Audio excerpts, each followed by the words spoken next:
සියලුම ආතරයිටිස් රෝග සඳහා රාජපුර හන්දි තෙල ඔබ සුවෙන් තබයි.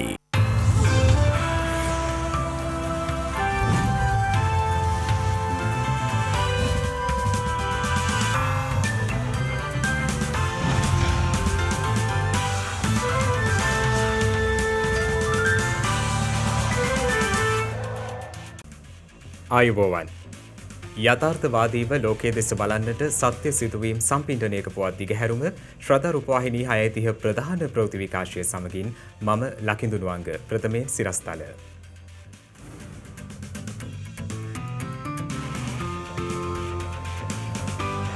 මෙරට සීග්‍රයෙන් පැතිර යන කොවිඩ් වෛරස් ප්‍රභේදය බ්‍රිතාන්‍යයේ පැතිර යන වෛරස් ප්‍රභේදය බවට තහවුරු වෙයි. මේකෙන් මරණ ඇතිවීම සාමාන්‍ය ප්‍රභේදයට වැඩි 55ක් දක්වා වැඩි වෙනවා.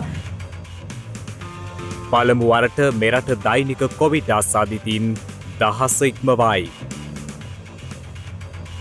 උසස් පෙළ විභාගයේ ප්‍රතිඵල ඉදිරි දින 7 තුල නිකුත් කරන බව අධ්‍යාපන අමාත්‍යවරයා පවසයි. දිවයිනට පැමිණි චීන ආරක්ෂක අමාත්‍යවරයා ජනපති හමු වෙයි. ඉන්දියාවේ කොවිඩ් මරණ ලක්ෂ 2 ඉක්මවයි.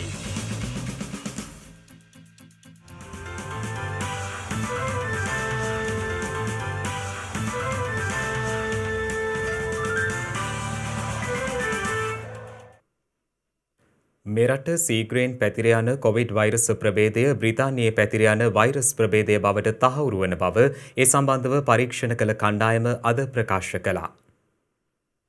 ශ්‍රී ජයවර්ධනපුර විශ්වවිද්‍යාලයේ වෛද්‍ය පීඨයේ ආසාත්මිකතා ප්‍රතිශක්තිවේද හා ශෛලජය විද්‍යා අධ්‍යනාංශයේ ප්‍රධානී ආචාර්ය චන්දිම ජීවන්තර මහතා සඳහන් කළේ කොළඹ බොරලැස්කමුව සහ කුරුණෑගල ප්‍රදේශවලින් හඳුනාගත් කොවිඩ් ආසාදිතයින්ගෙන් ලබාගත් සාම්පල සම්බන්ධයෙන් පැවැත් වූ පරීක්ෂණවලදී එම සාම්පලවල තිබී මෙම විකෘති වෛරස් ප්‍රභේදය හමු වූ බවයි.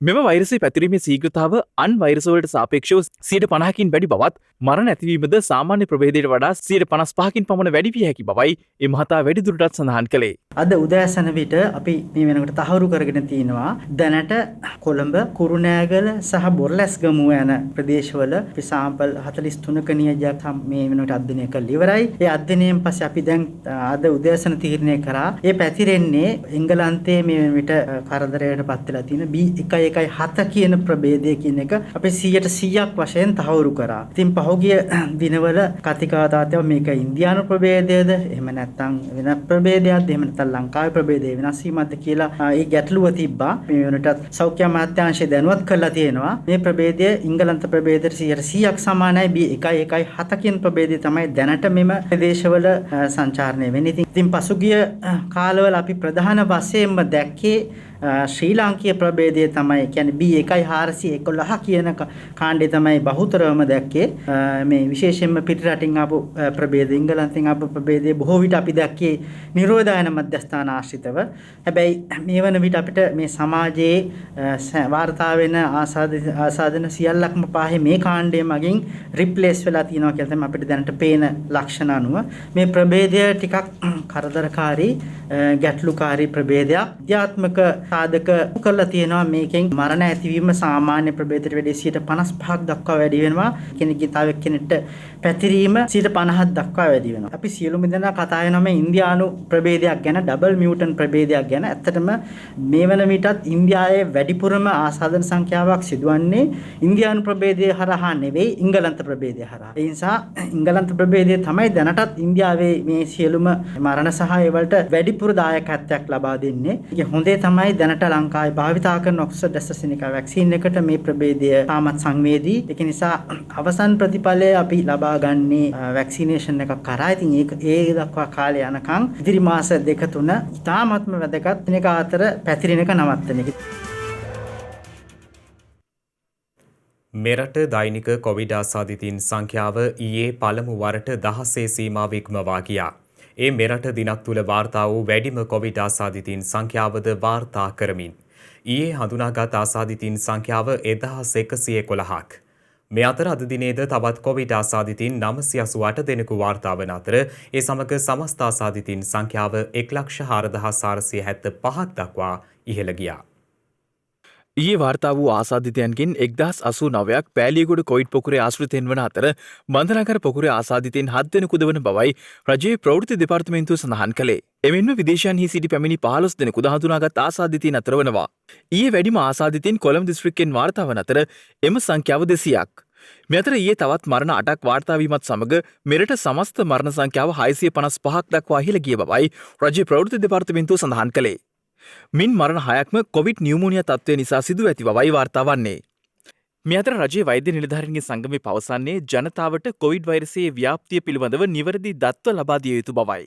කෙනෙක් නුවරට යනවා නම් ඒ නුවර ප්‍රදේශයේ කොහෙද මේ රෝගය තියෙන කියන එක හරියාකාරව තොරතුරු ලැබෙන්න ඕනේ. ඒ ලැබුණොත් තමයි ජනතාවට ආරක්ෂා වෙන්න පුළුවන්. එතකොට සංචාරණය යම්කිසි ආකාරයකින් වළක්වා ගැනීම හැකියාව තියෙනවා. ඒ හින්දා අපි ඕනෑකමෙන් බලාගෙන ඉන්නවා මේ සෞඛ්‍ය අංශවල මේ සඳහා ගන්නා පියවර මොකක්ද කියන එක ජනතාව දැනුවත් කිරීම ඉතාමත්ම වැදගත්.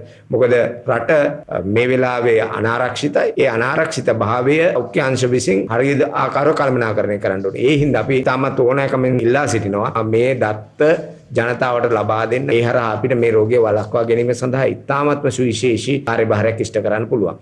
දක්ෂිණ අධිවේගී මාර්ගයේ කොට්ටාව පිවිසුම අද උදෑසන 6 සිට නැවත දැනුම් දොනතුරු වසා දමන බව මාර්ග සංවර්ධන අධිකාරිය සඳහන් කළා. මීට හේතු වී ඇත්තේ එම පිවිසුමේ සේවය කරන මාර්ග සංවර්ධන අධිකාරියේ සේවකයන් තිදෙනෙකු කොවිඩ් ආසාදිතයින් ලෙස හඳුනා ගැනීමයි. කෙසේ වෙතත් බස් රථ සහ ගිලන් රථ සඳහා කොට්ටාව පිවිසුම විවෘතව පවතින අතර මාර්ග සංවර්ධන අධිකාරිය දක්ෂිණ අධිවේගී මාර්ගය භාවිතා කරන්නන්ට අතුරුගිරිය සහ කහතුරුව පිවිසුම් මාර්ග භාවිත කරන ලෙස දැනුම් දෙනවා. කෙසේ වෙතත් කොට්ටාව පිවිසුමෙන් දක්ෂිණ අධිවේගී මාර්ගයට රථ වාහන ඇතුළු කළ හැකි නමුත් එම කවුළු තුලින් ප්‍රවේශපත් නිකුත් නොකරන බවයි මාර්ග සංවර්ධන අධිකාරිය වැඩිදුරටත් සඳහන් කළේ. මේ අතර දිවෙන පුරා කොවිඩ් ව්‍යාප්තියේ දැඩි අවධානමක් තිබෙද්දිත් පසුගිය 25 වනදා යාපනය වන්නාර පන්නේහි පිහිටි හින්දු කෝවිලක තේරු උත්සවයක් සංවිධානය කර තිබී ඇති අතර ඊට විශාල පිරිසක්ද එක්ව තිබෙනවා. ඊට සහභාගී වූ බොහෝ පුද්ගලයන් මුහුණු ආවරණ පැළඳ සිටීමක් හෝ සෞඛ්‍ය මාර්ගෝපදේශ අනුගමනය කිරීමක් දක්නට නොලැබුණු අතර එහි පාලක සභාවේ සභාපතිවරයා සහ ලේකම්වරයා ඊයේ අත්අඩංගුවටගෙන තිබෙනවා. මේ අතර මධ්‍යම පළාතට ඇතුළු වන පුද්ගලයන්ට PCR පරීක්ෂණ සිදු කිරීමට තීරණය කළ බව මධ්‍යම පළාත් ආණ්ඩුකාර නීතිඥ ලලිත් යු ගමකේ මහතා සඳහන් කළා. විශේෂයෙන්ම පොලිසියෙන් ඉල්ලා සිටියා මධ්‍යම පළාතට ඇතුල් වෙන සෑම ප්‍රධාන පාරක්ම ආවරණය පරිදි මාර්ග බාධක යොදලා සියලුම වාහන පරීක්ෂා කරන්නත් ඒ වගේම බොහෝ වෙලාවට ඒ සියලුම මධ්‍යම පළාතට ඇතුල් වෙන සියලු දෙනා PCR පරීක්ෂණ වලට යොමු කිරීම සඳහා ඒ නිසා අපි ඊටමත් ඕනෑකමින් ඉල්ලා සිටිනෝ මධ්‍යම පළාතට ඒමට බලාපොරොත්තු වෙන සියලු දෙනා ඒ මාර්ග බාධකවලදී යම්කිසි අපහසුතාවයකට පත්වෙයි PCR පරීක්ෂණ කරන නිසා ඒ නිසා අපි විශේෂයෙන්ම අනවශ්‍ය ගමන් සීමා කරන්න කියලා ඒ වගේම මධ්‍යම පළාතට ඇතුල් වෙනවා නම් අත්‍යවශ්‍ය හේතුවකට හැර හෝ රාජකාරීමය හේතුවකට හැර මේ දින කිහිපය තුල පැමිණීමෙන් වළකින්නේ කියන ඉල්ලීම විශේෂයෙන්ම ඉල්ලනවා. මේ අතර පවතින කොවිඩ් වසංගත තත්ත්වයත් සමග රාජ්‍ය නිලධාරීන් සේවයට කැඳවීම සම්බන්ධයෙන් වන චක්‍රලේඛ නිකුත් කෙරුණේ ඊයේ පස්වරුවේදී. ඒ අනුව රාජ්‍ය නිලධාරීන්ට සතියකට වැඩ කරන දින දෙකක් ඔවුන්ගේ නිවාඩු වලින් අඩු නොකර සේවයට වාර්තා නොකර සිටීමට ඉඩ ලබා දී තිබෙනවා. නිවාඩු ලබා නොගෙන රාජ්‍ය නිලධාරියෙකුට මාසයක් තුල සේවයට වාර්තා නොකිරීමට ඉඩ දිය හැකි උපරිම දින ගණන දින 8ක් ඉක්මවා නොයන පරිදි තම ආයතනයට වඩාත් ගැළපෙන අයුරින් සේවයට වාර්තා නොකිරීමේ ක්‍රමවේදයක් සකස් කර ගැනීමට ආයතන ප්‍රධානීන්ට ඉඩ කඩ පවතිනවා. සේවා මුර ක්‍රමයට සේවයට කැඳවුණු නොලබූ දිනකදී වුවද සෑම රජයේ නිලධාරියෙකුම ඔන්ලයින් ක්‍රමය ඔස්සේ රාජකාරී කිරීමට සූදානමින් සිටිය යුතු බවයි එම චක්‍රලේඛයේ දැක්වෙන්නේ.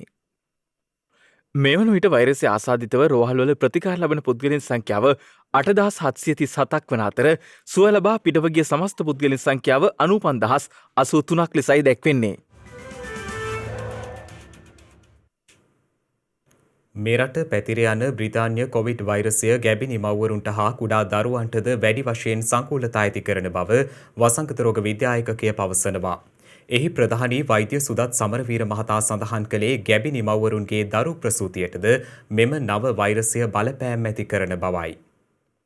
මේ රෝගය බොහෝ දෙනෙකුට හැදුනහම තමුන්ගේ රෝග ලක්ෂණ ස්මතු වීම සිදු වෙනවා. ඒ වගේම සංකූලතා ඇතිවීම ඇති වෙනවා. ඒ වගේම ඔක්සිජන් ලබා දීමට අවශ්‍යතාවය ඇති වෙනවා. ඒ වගේම තමයි මේ කුඩා දරුවන්ටත් වෙනදාට වඩා ආසාදිතයන් වීමේ ප්‍රවණතාවයක් දකින්න තියෙනවා. සමහර විට එසේ විය හැකි. ඒ වගේම ගැබිණි මාතාවන්ට COVID-19 වැළඳුනොත් එයින් සංකූලතා ඇති විය හැකි බවත්, ඒ වගේම දරු ප්‍රසූතියට ඒ බලපෑ හැකි බවටත් සාධක තියෙනවා.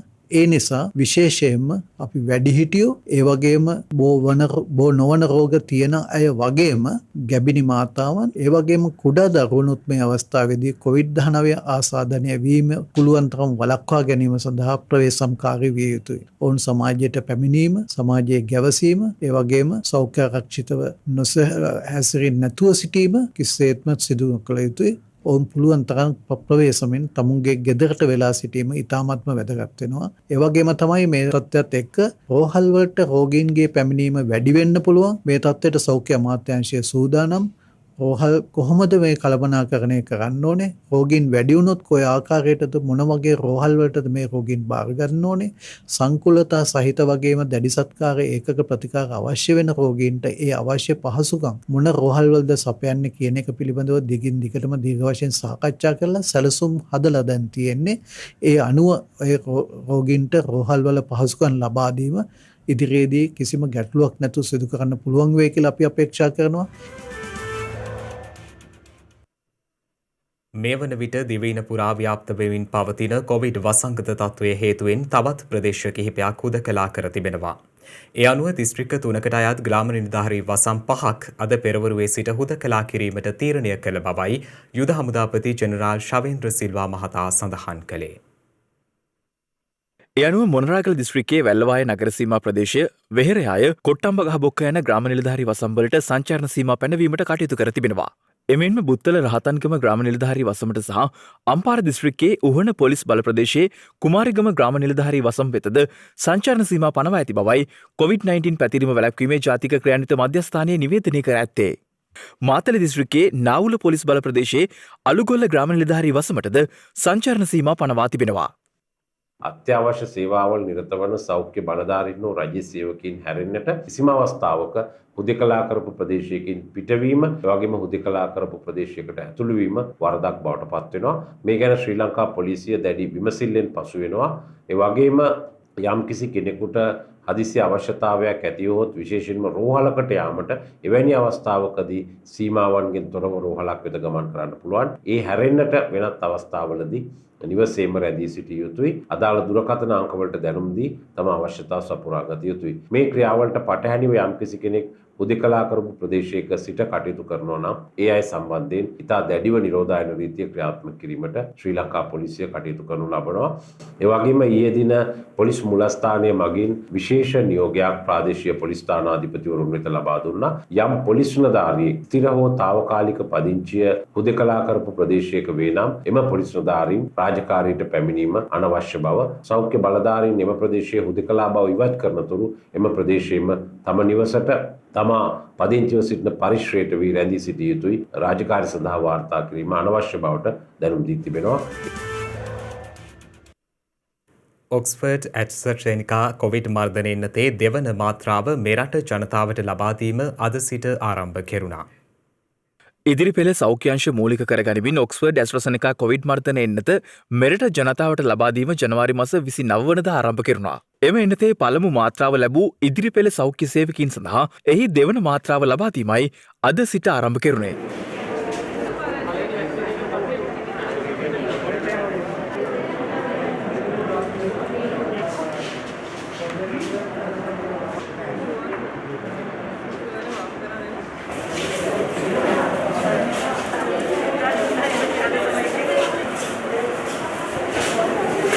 යනු අද සිට එනතේ දෙවන මාත්‍රාව ලබා දීමේ කටයුතු ඉදිරියටත් සිදු කරන බවයි රාජ්‍ය අමාත්‍ය මහාචාර්ය චන්න ජයසුමන මහතා සඳහන් කළේ.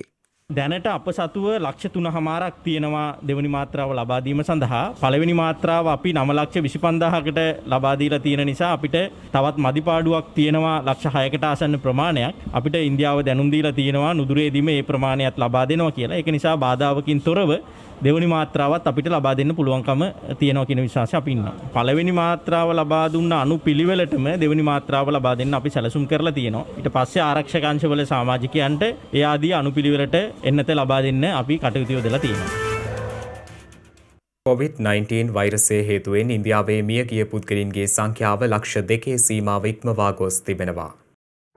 කොවිඩ් වෛරස ව්‍යාප්තිය හේතුවෙන් අසල්වැසි ඉන්දියාවේ මියගිය පුද්ගලයන්ගේ සංඛ්‍යාව ලක්ෂ 2 සීමාව ඉක්මවා ගොස් තිබෙනවා. ඒ අනුව ගත වූ පැය 24 තුළ එරටින් වාර්තා වූ කොවිඩ් මරණ සංඛ්‍යාව 3285ක්.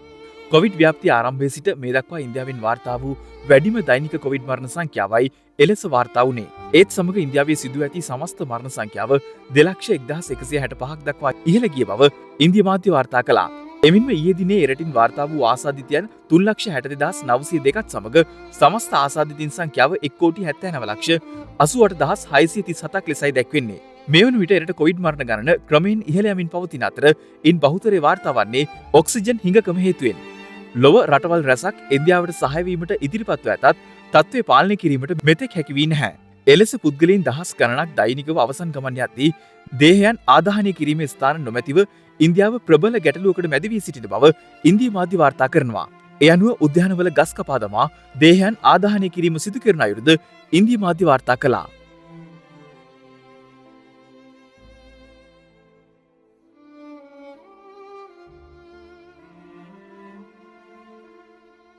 මහාරාෂ්ට්‍ර ප්‍රාන්තයෙන් ඉන්දියාවේ වැඩිම කොවිඩ් ආසාදිතින් සහ මරණ වාර්තා වන අතර කේරළ, කර්ණාටක, තමිල්නාඩු සහ ආන්ධ්‍ර ප්‍රදේශ ප්‍රාන්තවලින්ද ආසාදිතයන් වැඩි වශයෙන් වාර්තා වන බවද එරට සෞඛ්‍ය අංශ අවධාරණය කරනවා.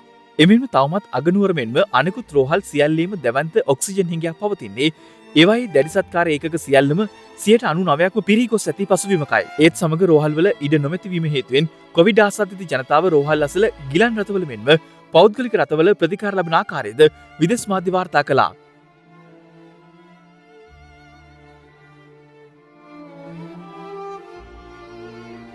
කෙසේ වෙතත් පවතින තත්ත්වය අනුව මැයි මාස 4 වෙනිදායින් පසු දෛනික ආසාදිතින් සංඛ්‍යාව ලක්ෂ 4 සීමාව ඉක්මවා යන බවට විශේෂඥයින් අනතුරු අඟවනවා.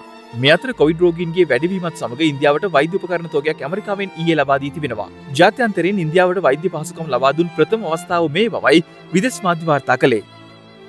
එමෙන්ම කොවිඩ් වසංගතයේ නව රැල්ලට එරෙහි සටනේදී චීනීය ඖෂධ කර්මාන්තය ඉන්දියාවට ක්‍රියාකාරීව සහාය වෙමින් සිටින බවත් ඉන්දියාව ඔක්සිජන් උත්පාදක ඒකක 25000ක් චීනෙන් ඇනුම් කර ඇති බවත් චීනය පවසනවා. ඉන්දියාවේ චීන තානාපතිවරයා සඳහන් කර ඇත්තේ වසංගතයට එරෙහි සටනේදී චීනය ඉන්දියාවට දැඩි ලෙස සහාය ලබා දෙමින් සිටින බවයි. එහිදී අවශ්‍ය වෛද්‍ය පහසුකම් ලබා දීම සඳහා ඉන්දියාව සමග සහයෝගයෙන් කටයුතු කරන ලෙස චීන වෛද්‍ය සමාගම් දිරිමත් කිරීමට පියවරගත් බවද තානාපතිවරයා සඳහන් කර තිබෙනවා. මේ අතර ඉදිරි දින කිහිපය තුළ රටවල් 15කින් ඖෂධ සහ ඔක්සිජන් තොග ලබා ගැනීමට අපේක්ෂා කරන බවද ඉන්දියා රජය නිවේදනය කළා.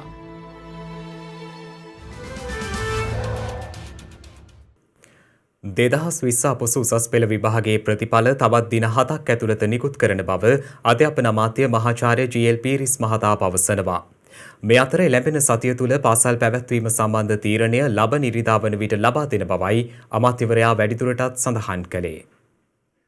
අපේ පාසල් විවෘත කිරීම පන්ති පැවැත්වීම සම්බන්ධයෙන් සියලු තීරණ ගත යුත්තේ යම්කිසි තීරණාත්මක සාධකයකට යටත්වයි. ඒ සාධකය තමයි අපේ දූ දරුවන්ගේ සෞඛ්‍ය ආරක්ෂාව. ඒ නිසා තමයි අපි තීරණයක් ගත්තේ මේ සතියේ දවස් 3ක් සිකුරාදා අප්‍රේල් 30 දක්වා රට පුරා සියලුම පාසල්, පෙර පාසල්, පිරිවෙන්, උපකාරක පන්ති නොපැවැත්වීමට. හැබැයි දිනෙන් දින හැම දවසේම මේ తත්වය අපි සමාලෝචනයට භාජනය කරලා තිබෙනවා. සෞඛ්‍ය ක්ෂේත්‍රයේ නිලධාරීන් විශේෂයෙන්ම සෞඛ්‍ය අධ්‍යක්ෂක ජනරාල්තුමාගේ උපදෙස් ලබාගෙන අපි ඉරිදා ඒ කියන්නේ මැයි 2 වෙනිදා ස්ථිර තීරණයක් ගන්නවා සඳුදා මැයි 3 වෙනිදා ආරම්භ වන සතියේ පාසල් පැවැත්වීම සම්බන්ධයෙන්. අධ්‍යාපන පොදු සහතික උසස් පෙළ විභාගයේ පවත්වලා අවසන් වුණේ ගිය අවුරුද්දේ නොවැම්බර් මාසයේ 1 වෙනි සතියේ. ශිෂ්‍ය ශිෂ්‍යාවන් 3,62,000ක් උසස් පෙළ විභාගයේ වෙනුවෙන් පෙනී සිටියා. අපිට දැන් පුළුවන් වෙලා තියෙනවා අද සිට දින 7ක් ඇතුළත ඒ විභාගයේ ප්‍රතිඵල නිකුත් කිරීමට. මෙසේ මේ ප්‍රතිඵල ඉක්මනට නිකුත් කිරීම නිසා අපේ දූ දරුවන්ට පුළුවන් වෙනවා අවුරුද්දක් අපතේ යන්නේ නැතුව මේ අවුරුද්දේම සැප්තැම්බර් මාසයේ විශ්වවිද්‍යාලවලට ඇතුළු වීමට. දැනට තිබෙන තීරණය තමයි රට පුරාම අපේ විශ්වවිද්‍යාල මැයි 10 විවෘත කිරීමට. දෙදින නිල සංචාරයක් සඳහා දිවයිනට පැමිණි චීන ආරක්ෂක අමාත්‍යවරයා අද පෙරවරුවේ ජනාධිපති ගෝඨාභය රාජපක්ෂ මහතා හමු වුණා. ඒ ජනාධිපති කාර්යාලයේදී චීන ආරක්ෂක අමාත්‍ය ජෙනරල් වේ ෆෙන්ග්හී මහතා ශ්‍රී ලංකාවේ දෙදින නිල සංචාරයක් සඳහා ඊ රාත්‍රියේදී දිවයිනට පැමිණියේ. ඔහු ඇතුළු දූත පිරිස චීන ගුවන් හමුදාවට අයත් B4026 දරන විශේෂ ගුවන් යානයෙන් ඊ රාත්‍රී 10:50ට කටුනායක ගුවන් තොටුපළ වෙත පැමිණියා.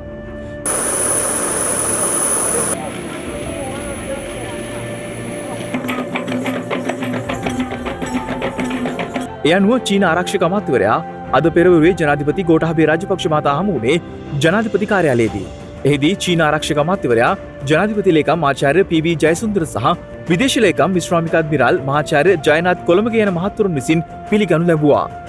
ජනාධිපතිවරයා සහ තමා අතර ද්විපාර්ශ්වික සාකච්ඡා බෙහෙවින් ඵලදායී එකක් වූ බව චීන ආරක්ෂක අමාත්‍යවරයා පැවසූ බවයි ජනාධිපති මාධ්‍යංශය සඳහන් කළේ.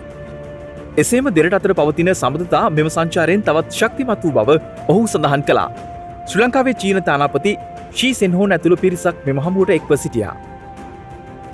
මේ අතර චීනයේ ජාතික ආරක්ෂක අමාත්‍ය ජෙනරාල් වෙයි ෆෙන්ග් මහතා අද අග්‍රාමාත්‍ය මහින්ද රාජපක්ෂ මහතාද හමු වුණා. ඒ අග්‍රාමාත්‍ය කාර්යාලයේදී. එහිදී අග්‍රාමාත්‍යවරයා සඳහන් කර ඇත්තේ වසංගත තත්ත්වයේ නොතකා ශ්‍රී ලංකාවේ සංචාරය කිරීම පිළිබඳව චීන ආරක්ෂක අමාත්‍යවරයාට ස්තුතිය පළ කරන බවයි. එමෙන්ම මේ වසරට යෙදෙන චීන කොමියුනිස්ට් පක්ෂයේ 100 වෙනි සංවත්සරය සහ එහි සියලු ජයග්‍රහණ සඳහා සුබ පැතුම් එක් කරන බවද අග්‍රාමාත්‍යවරයා මෙහිදී සඳහන් කර තිබෙනවා. වැඩිදුරටත් අදහස් දක්වමින් අග්‍රාමාත්‍යවරයා සඳහන් කර ඇත්තේ ශ්‍රී ලංකාවේ ප්‍රමුඛතාවය වී ඇත්තේ ලෝපුර ආයෝජකයන් ශ්‍රී ලංකාව කෙරෙහි ආකර්ෂණය කර ගැනීම බවත් එවැනි ආයෝජකයන්ගේ විශ්වාසය ශ්‍රී ලංකාව කෙරෙහි ගොඩනැගීම සඳහා චීනයේ සහයෝගය අපේක්ෂා කරන බවයි. එළැඹෙන මහකන්නේදී සම්පූර්ණ වශයෙන් කෘෂි රසායන සහ රසායනික පොහොරවලින් තොරව වගා කටයුතු සිදු කිරීම සඳහා පියවර ගත යුතු බව ජනාධිපති ගෝඨාභය රාජපක්ෂ මහතා විසින් කැබිනට් මණ්ඩලය වෙත යෝජනා කර ඇති බව කැබිනට් ප්‍රකාශක අමාත්‍ය කෙහෙලිය රඹුක්වැල්ල මහතා පවසනවා. රජයේ ප්‍රවෘත්ති දෙපාර්තමේන්තුවේ පැවති විශේෂ මාධ්‍ය සාකච්ඡාවකට එක්වෙමිනුයි අමාත්‍යවරයා මේ බව සඳහන් කළේ. රජයේ අයවැල් ලේඛනයෙන් අතිවිශාල මුදලක් රසායනික පොහොර සහන ආධාර සඳහා ලබා දෙන අතර 2019 දී රුපියල් බිලියන 35කුත් වැය කරන අතර 2020 දී බිලියන 50ක්. මේ ආකාරයෙන් විශාල මුදලක් වැය කරමින් අපි ලෙඩ බෝ කරගන්න. ඒ නිසා මේ සම්බන්ධව පරක් වෙලා හව ජනප්‍රිය නූනත් ගත යුතු තීන්දුව ගැනීමට කැබිනට් මණ්ඩලයේ අනුමැතිය ලබා දීලා තියෙනවා. මෙම තත්ත්වයන් තුළ රසායනික පොහොර කෘෂිනාශක භාවිතයෙන් කෘෂිකාර්මික සහ වැවිලි ක්ෂේත්‍රයේ මුදා ගැනීම හරිත සමාජ හා ආර්ථික රටාවක් ගොඩනැගීමට සඳහා අවශ්‍යයෙන්ම කළ යුතුව ඇති බැවින් දැනට රට තුළ ඇති රසායනික පොහොර රසායනික ද්‍රව්‍ය 2021 යල්කන්නේ සඳහා සීමිත ලෙස යොදා ගැනීමටත් එළෙමෙන 21-22 මහකන්නේ මුළුමනින්ම රසායනික පොහොර කෘමිනාශක භාවිතයෙන් තොරව වගා කිරීමටත් පියවර ගත යුතු බව ගරු ජනාධිපතිතුමා කැබිනට් මණ්ඩලයට යෝජනා කරලා තියෙනවා. මේක කෙටියෙන් එහෙම නැත්නම් කොටස් වශයෙන් කරන්නට පුළුවන් එකක් නොවේ කියන මතය තමයි ගරු ජනාධිපතිතුමත් කැබිනට් මණ්ඩලයත් බහුතරයක් ඊයේ සාකච්ඡාවේදී ඉදු කරේ. ඒ නිසා මෙය ශනිකවම හැකියික්මනින් ගත යුතු ක්‍රියාමාර්ග ගණනාවක්.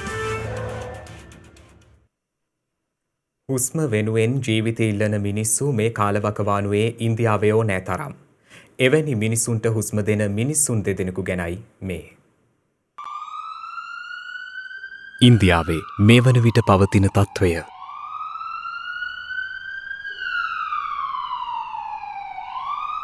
එය ඇත්තෙන්ම ඛේදවාචකයක්. දහස් සංඛ්‍යාත මිනිස්සු තැන් තැන්වල ගිනිගෙන දැවෙද්දී තවත් මිනිස්සු හුස්ම පොදක් ඉල්ලා හඬා වැටෙනවා.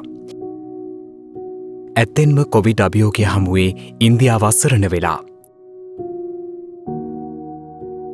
මේ කියන්න යන්නේ ඒ අසරණ මොහොතේ සරණක් වූ මිනිසුන් දෙදෙනෙක් ගැන. ඔවුන් සරණක් වුණේ අනෙක් මිනිසුන්ගේ හුස්ම පොදක් වෙනුවෙන්. එයින් එක් අයෙක්. ඔහු ගෞරව් රායි වයස අවුරුදු 52යි. පසුගිය ජූලි මාසයේදී කොවිඩ් රෝගියෙකු ලෙස ගෞරව් හඳුනාගත් අතර පාට්නා වෛද්‍ය විද්‍යාල රෝහලේ කොවිඩ් වාට්ටුවේ ප්‍රතිකාර ලැබුවා. කොහොමුණත් ඔහුට එම රෝහලේදී ඇඳක් හෝ සොයා ගැනීමට නොහැකි වුණා. එය ඉන්දියාවේ කොවිඩ් පළමු රැල්ලේ උච්චතම අවස්ථාව වූ අතර ගෞරව් වාට්ටුවේ පඩිපෙළ අසල සිටමින් ඔක්සිජන් මට්ටම පහත වැටීම නිසා හුස්ම හෙළුවා. ඔහු වෙනුවෙන් රෝහලේ ඔක්සිජන් සිලින්ඩර නොමැති වූ අතර ඔහුගේ බිරිඳටත් ඔක්සිජන් සිලින්ඩර පෞද්ගලිකව සකස් කිරීමට පැය 5ක් ගත වුණා. ගෞරව් රායිගේ හැරවුම් ලක්ෂ්‍ය එයයි. සුවය ලබා අපසු නිවසට පැමිණි පසු ඔහු ඔක්සිජන් සෑදීමට තීරණය කළා. එතැන් සිට ඔහු දිනක්වත් විවේක ගත්තේ නැහැ. මෙම යුවල තමන්ගේ මුදලින්ම පාට්නාහි පිහිටි නිවසේ පහළම මාලයේ කුඩා ඔක්සිජන් බැංකුවක් ආරම්භ කළා. සිලින්ඩර 10ක බැංකුවක සිට ඔහුගේ ඔක්සිජන් බැංකුවේ දැන් සිලින්ඩර 200කට වඩා තිබෙනවා. පසුව නිරන්තරයෙන් ඔහුට ඇමතුම් ලැබෙන්නට වුණා ඔක්සිජන් අවශ්‍ය පුද්ගලයින්ගෙන්. ඔක්සිජන් සිලින්ඩරය ඔහුගේ කුඩා මෝටර් රථයේ පටවා රෝගියා සිටින ස්ථානයට ළඟාවීමත් රෝගියා ඔක්සිජන් මත තබා රෝගියා සුවය ලැබූ විට නැවතෙම ස්ථානයට ගොස් සිලින්ඩරය නැවත ලබා ගැනීමත් ඔහු සිදු කරනවා. එය නැවත ලබා ගන්නේ අවශ්‍යතා ඇති වෙනත් කෙනෙකුට යැවීමට. මේ සියල්ල සිදුවන්නේ කිසිදු මුදලක්වත් අය කර නොගෙන. මේ ඉන්නේ අනෙක් පුද්ගලයා ෂැනවාස් ෂෙයික්. ඔහුත් ඔක්සිජන් සිලින්ඩර නොමැති මිනිස්සුන්ට සරණක් වන්නට ඉදිරිපත් වූ කෙනෙක්. ජීවත් වෙන්නේ ඉන්දියාවේ මුම්බයිවල. කොවිඩ් හේතුවෙන් ඔහුගේ ව්‍යාපාරයත් අඩපණ වුණා. ඔහුගේ මිතුරාගේ බිරිඳ ඔක්සිජන් නොමැතිව මිය ගියා. මේ නිසාම ඔහුත් අන් අයට සරණක් වන්නට ඉදිරිපත් වනවා. ඒත් ඔහුට මුදල් තිබුණේ නැහැ. ඔහු සතුව තිබුණේ ඔහුගේ පෞද්ගලික වාහනය විතරයි. ඔහුගේ වාහනය ඔහු ලක්ෂ 22කට විකුණා දමනවා. පසුගිය වසර පුරාත් ඔහු මේ කාර්ය සිදු කරද්දී මෙවන විට ඉන්දියාවේ පවතින තත්ත්වය හමුවේ ඔහුගේ කාර්ය තවත් කාර්යබහුල වුණා. ඒත් ඔහු උත්සාහයත් හරින්නේ නැහැ. මිනිසුන්ට හුස්ම දෙනවා. ඔහුගෙන් ඔහුගේ විකුණා දැමූ රථය ගැන ඇසූ විට මෙවන් පිළිතුරක් ලැබුණා. කොවිඩ් ව්‍යසනය ගිය දවසක හැමදේම යථා තත්ත්වයට පත්වේවි. එතකොට තවත් වාහනයක් මම ළඟට ඒවි. මේ හුස්ම වෙනුවෙන් කැපවුණු මිනිස්සු දෙන්නෙක්. තමන්ගේ හුස්ම වෙනුවෙන් නෙවෙයි අනෙක් අයගේ හුස්ම වෙනුවෙන්. හුස්ම ගෙනියන්නට මග බලන කොවිඩ් ව්‍යසනය හමුවේ තමන් සතු දෙයක් නැති කරගෙන අනුන්ට හුස්ම දෙන මිනිස්සුත් මේ ලෝකෙ ඉන්න නිසාම කොවිඩ් කවදා හරි මේ ලෝකෙන් යන්න ඕනේ.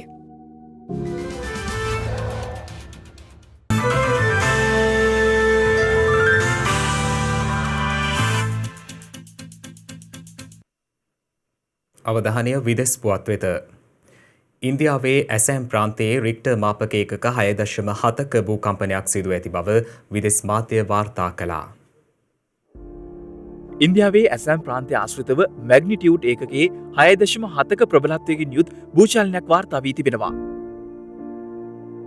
එමෙන්ම භූචලනයෙන් ගොඩනැගිලි රැසකට හානි සිදු වී ඇති බවයි ඉන්දිය මාධ්‍ය වාර්තා කළේ. එම වාර්තාවල දැක්වෙන්නේ ඇසෑම් ප්‍රාන්තය පුරා උතුරු බෙන්ගාලය සහ ඊසාන දිග අනෙකුත් ප්‍රදේශවලටද භූචලනයේ කම්පන දැනී ඇති බවයි. අද උදැස්ස 7:51ට ඇසෑම්හි සොනිත්පූර්හිදී මෙම භූකම්පනය සිදු වී ඇති බවයි එරට භූකම්පන විද්‍යා මධ්‍යස්ථානය උපුටා දක්වමින් ඉන්දිය මාධ්‍ය වාර්තා කර ඇත්තේ. කෙසේ වෙතත් අදාළ භූමිකම්පාවෙන් කිසිවෙකුට හෝ ජීවිත හානියක් සිදු වී නොමැති බවද ඉන්දිය මාධ්‍ය වාර්තා කළා. දිනක සටහන් නිමවන්නට මත්තෙන් හෙට දවසේ වැදගත්කම ගැනයි මේ අවධානය.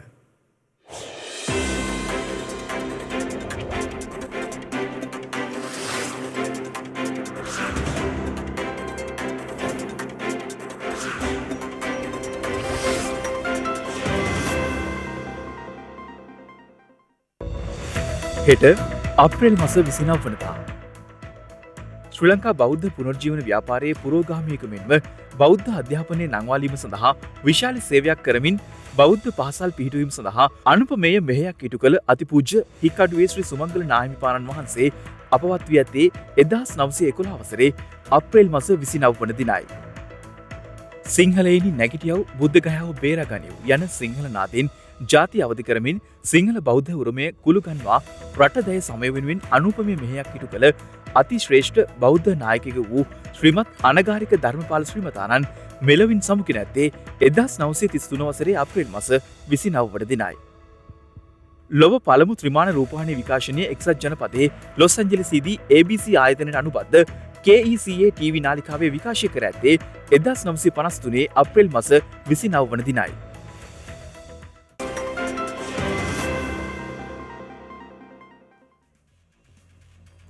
ඒ සමගින් ශ්‍රද්ධා ප්‍රධාන ප්‍රවෘත්ති විකාශය නිමාවට පත්වනවා. හමුවෙමු හෙටත් සවස 6:30ට. තෙරුවන් සරණයි. නමෝ බුද්ධාය.